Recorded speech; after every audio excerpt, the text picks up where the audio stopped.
What's good, everyone? OJ here. Welcome back to another video. Today we have some interesting news that I wanted to cover, kind of some stuff detailing what's going on with FromSoftware and Nintendo, as these companies didn't really have a close relationship beforehand, but now it seems like things are changing, and I wanted to dig up a couple different things that I've heard from the community and also kind of piece together a timeline that shows that FromSoftware might be offering a massive boost to the Nintendo Switch 2, and maybe there was a mistake that Sony made along the way when it comes to some of their business dealings, as FromSoftware and Sony had multiple games exclusives that they did together before it seems like something happened there, because we have the Duskbloods that's coming out exclusively on the Nintendo Switch 2. So we're going to talk about that and a bit more. But before we continue, we are giving away a Nintendo Switch 2 at 140,000 subscribers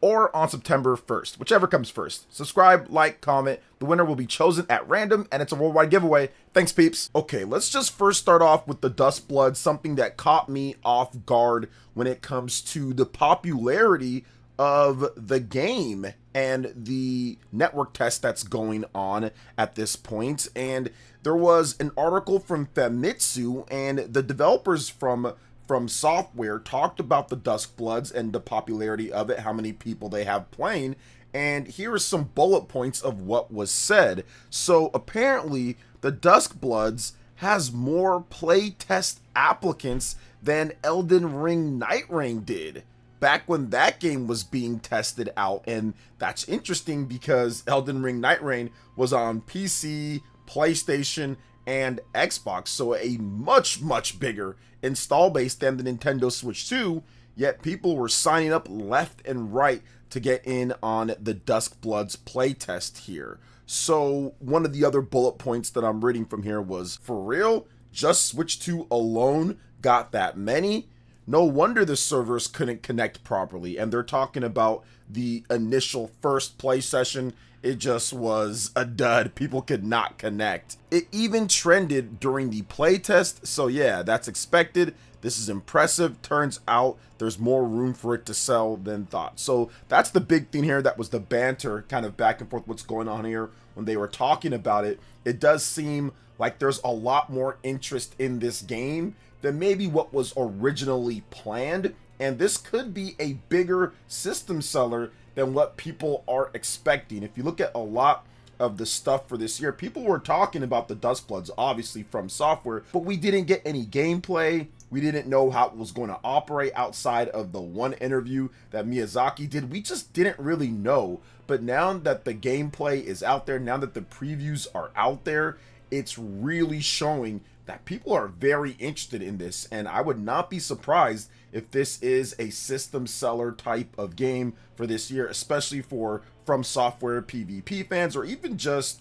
Elden Ring FromSoftware fans just in general, that might want a different change of pace from what we usually get from them. Obviously, Elden Ring Night Rain was a thing, and that did ultimately end up selling pretty well across Xbox, PlayStation, and PC. But I do think that the Duskbloods might have a higher ceiling when it comes to the innovation and what this game does compared to what that game was doing with Elden Ring Night Rain. Now, another thing with this is that we have some pre-order numbers in. It looks like the Duskbloods combined with Elden Ring coming out, kind of a 1-2 punch here, because Elden Ring Tarnished Edition jumped up all the way to #1 on the Nintendo Switch 2 eShop in the US and in Japan. So the way that the eShop works, it works by revenue. So it's not based on units sold. That's what goes to the top. It's based off of revenue overall. So with Elden Ring Tarnished Edition, it's $80. So it's above Splatoon Raiders, it's above Mario Kart World. Might not be selling more than those, but since it's $80, then obviously it's something to where it's going to jump up. It's getting enough units being sold to where it's going to jump up past what Mario Kart World and Splatoon Raiders is doing. A lot of people are redeeming the codes for Mario Kart World. Splatoon Raiders is $50 on the eShop, so a $30 difference there. But still, it's still impressive to see Elden Ring Tarnished Edition, which many people felt was overpriced, still feel that it's overpriced. But one thing to note with that is that it does include the Shadow of the Erdtree DLC, which is $40, about $40 by itself. So you're looking at the base game plus the Elden Ring DLC, Shadow of the Erdtree for the 80. I think normally the game still is going for full price, 60 when it comes to digitally. At least you can find it cheaper physical, but digitally they're still selling it full price, so it's 60 plus the 40, so it's 100, so it's about 20 off if you do it that way. But the problem is that there's no way to actually separate it on the Nintendo Switch 2, whereas on Xbox, PlayStation, and PC, you can buy the base game, and if you want to get the Shadow of the Erdtree DLC, you can get it. But here on Switch 2, like, they're forcing you to get it together, which I don't like that. But when you're talking about just content for itself, yeah, Elden Ring Tarnished Edition offers a ton of content, and I think that a lot of fans got the assurance that they needed for Elden Ring being able to run good. As we got some more footage of it running, it's looking a lot better than where it was last year. It started looking better at GDC earlier this year, and now at this point we can confirm that it's running and looking a lot better based on some previews that have went out with Japanese media. So it's looking pretty good there. So Elden Ring Tarnished Edition, I think that this is the type of game that a lot of Switch players, and I would even just say Elden Ring fans or FromSoftware fans, would love to be able to play anywhere that they want. Yes, you're probably not going to get as good as fidelity as a PlayStation 5 Pro or a PS5 or an Xbox Series X or a PC, but you're going to get that massive game with hundreds of hours of content. You're going to get that anywhere that you want, and you're going to get it to the point to where it's going to be convenient for you to play it. A lot of times, there's not enough time to play certain games like an Elden Ring because there's just so much stuff to do. But if you can play it in a portable fashion in different time periods where you couldn't play it before, where you needed a TV or something like that, or you're going to have to run it through like a PC handheld, which a lot of people obviously don't want to do that, I think that that makes Elden Ring Tarnished Edition a very attractive version of the game, which is why it's jumped up all the way to the top here. I also think the hype from the Duskbloods coming over is also helping out, so they're kind of working together like a 1-2 punch between Elden Ring Tarnished Edition and the Duskbloods, both of it FromSoftware coming over. This is the most support that we've seen FromSoftware on a Nintendo platform in any period of time. I mean, we got Dark Souls Remastered, which is okay, but that just kind of seemed like that went out and then they were done when it comes to the Switch 1. So to see back-to-back FromSoftware really kind of boosting things up, providing a big boost for the Nintendo Switch 2 is interesting nonetheless. Now, I do want to talk a little bit about how Sony might have made a huge mistake. Now, if you go back to 2020, and even before that, 2015, Sony and FromSoftware, they were doing great.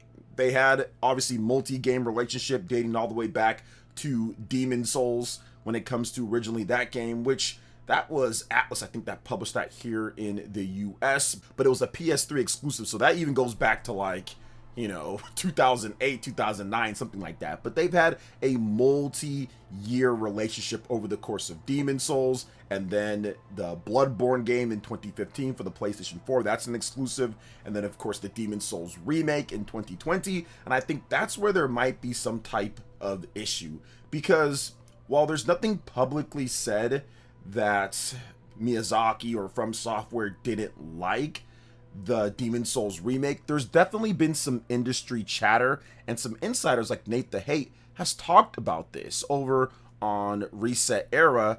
Nate the Hate talked about it and says Miyazaki did say Bloodborne is his personal favorite, it's his baby, doesn't want others to mess with it. And then Nate the Hate said, and it's been long believed that FromSoftware Miyazaki weren't happy with the Demon's Souls remake. Then somebody else said, is that speculation, or are you saying that is something you heard from someone? And then Nate says it's been industry chatter for some time. Now, and I was able to dig up an interview a few years back with IGN, or actually with VGC, but I think IGN talked about it too, where Miyazaki talked about, well, he didn't get a chance to play, or he hasn't played the Demon's Souls remake, but he's happy that people are able to play it with modern graphics. But he also kind of layered some other stuff like, oh, well, you know, we don't really focus on the graphics like that when it comes to our games, but it's cool to see that.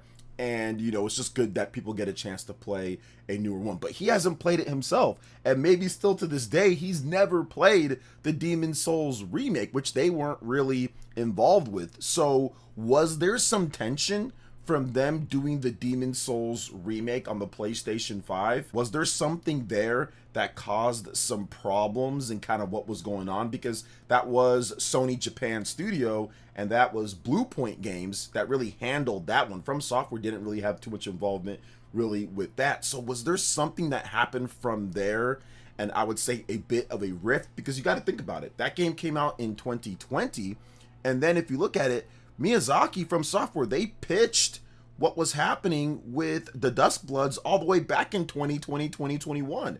Apparently development started in 2021, so the pitches for this game were going on maybe in 2019, 2020. Around then, you would think, based off of the history of From Software and Sony, that they would pitch that game to Sony first. Why would they go to somebody else? Why would they go anywhere else but to Sony first? So I think that's the interesting thing. Now, Miyazaki spoke on why they chose Nintendo, or why it's a great partnership, and they said it's the right partnership, and Nintendo was receptive to their ideas and helped them develop and do different things. But what we don't know is if they actually pitched the game to anybody else first and foremost. Like, did they go to somebody else first? Did they go to Sony and Sony said no, and they opted to go with Nintendo? Like, we're not going to probably find out those things, but maybe it coincides timeline-wise with maybe Miyazaki and From Software not really liking that they were remaking Demon Souls, and maybe we've seen the long history at this point of Bloodborne not being remade either. So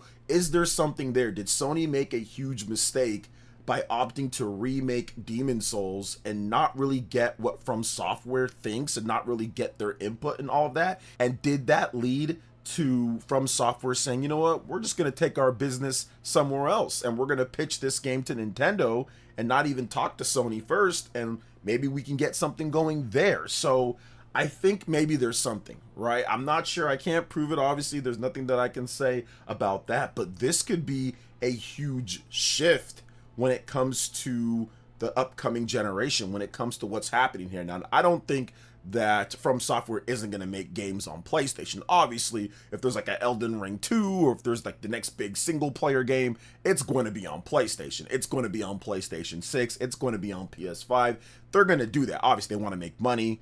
The publisher, if it's Bandai Namco, they're going to want to make money, so they're going to put it out on there. I just think it's interesting that From Software pitched this game that you would think would go to Sony first and foremost, but it didn't. And there is some of that tension with the Demon Souls remake and how Bloodborne has not been remade yet. So I don't know. It's interesting. It's interesting nonetheless. And I think that it could be something to where going forward, this is a relationship that we haven't seen before, and games are now coming to Nintendo's platform, where in the past, Nintendo didn't get the benefit of having big From Software games or new titles. I do believe that this is something that can be very interesting with the Switch 2 going forward. Could there be another partnership for a new game in the future? Could they already be working, considering the success of what's happening here with the Duskbloods and the success, at least pre-orders wise, of Elden Ring Tarnished Edition? Could they bring over more games? Could we see Dark Souls 2 and 3, maybe Sekiro? I think Activision would need to get involved with that. Could we see some other stuff happen when it comes to these other From Software games, or even another new game from them? I think that's a big, I would say, momentum shift that Nintendo didn't have with the Switch 1 or with any of the other systems, and now they have that on their side. From Software is a strong ally when it comes to the type of games that they make and the sales that they get from a lot of their games. Maybe not at this point they involve Nintendo in their next big single player games, whereas usually Nintendo's never involved in their next big single player games. Maybe not at this point, because of this great relationship, they're going to insist that they have the Nintendo Switch 2 involved in it. So I think it's a win-win situation when it comes to Nintendo. I think Nintendo did a great job of saying, hey, look, we'll fund that, even if it's something to where they felt it wasn't going to make any money or anything like that. I think it's one of those things to where they make all that money on Mario Kart, they make all this money on Zelda, they make all this money on Smash Brothers, all these different games